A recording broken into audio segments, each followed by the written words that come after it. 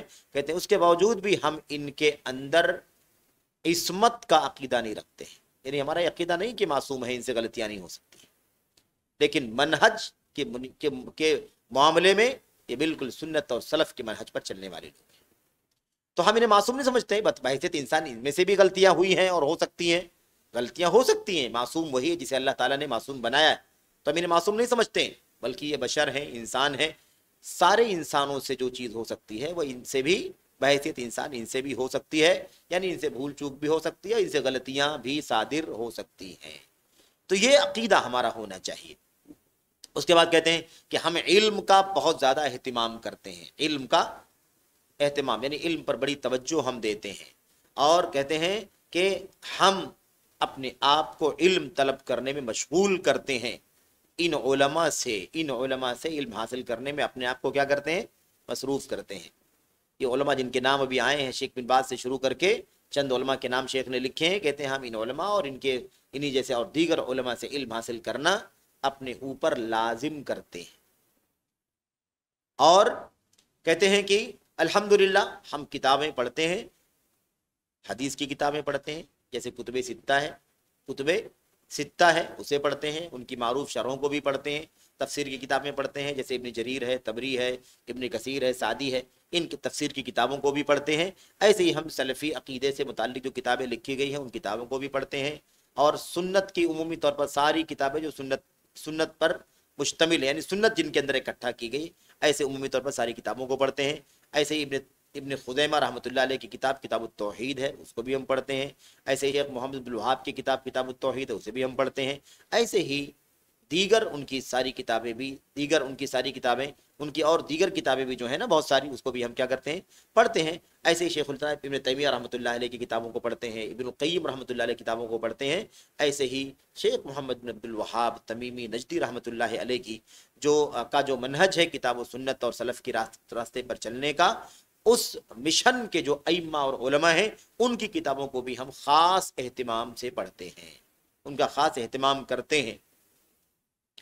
اب شیخ محمد عبد الوہاب رحمۃ اللہ علیہ سے یہ باتیں ذکر کر رہے ہیں شیخ کہ شیخ محمد عبد الوہاب رحمۃ اللہ علیہ کا جو مشن تھا کتاب و سنت پر سلف امت کی راہ پر چلنے چلانے کا ہے نا، یہ مشن آگے بڑھا۔ اس مشن کے اور دیگر علماء تھے، ہم ان کو اپنا آئیڈیل سمجھتے ہیں۔ یہ شیخ کہہ رہے ہیں معصوم نہیں مانتے ہیں لیکن ہم انہیں آئیڈیل سمجھتے ہیں، غلطی کسی سے بھی ہو سکتی ہے بحیثیت انسان۔ شیخ محمد عبد الوہاب رحمۃ اللہ علیہ کے بارے میں بھی لوگوں نے کیا مطلب جھوٹی باتیں نہیں پھیلا دی۔ شیخ کے بارے میں کہا کہ یہ تکفیر کرتے ہیں۔ کیا کرتے ہیں؟ تکفیر کرتے ہیں، یعنی مسلمانوں کو کافر قرار دیتے ہیں۔ اب چونکہ کافر قرار دینے کا نظریہ انہی لوگوں کا ہے، اخوانیوں کا ہے، رافضیوں کا ہے کہ نہیں؟ ایسے ہی خوارج کا ہے، معتزلہ کا ہے، یہ ان کا عقیدہ ہے۔ اب یہ تھوپتے ہیں کس کے اوپر؟ شیخ محمد عبد الوہاب رحمۃ اللہ علیہ کے اوپر۔ شیخ محمد عبد الوہاب رحمۃ اللہ علیہ نے کہیں بھی یہ بات نہیں کہی ہے، ایسی کوئی بات نہیں لکھی ہے، ایسی کوئی بات نہیں لکھی ہے۔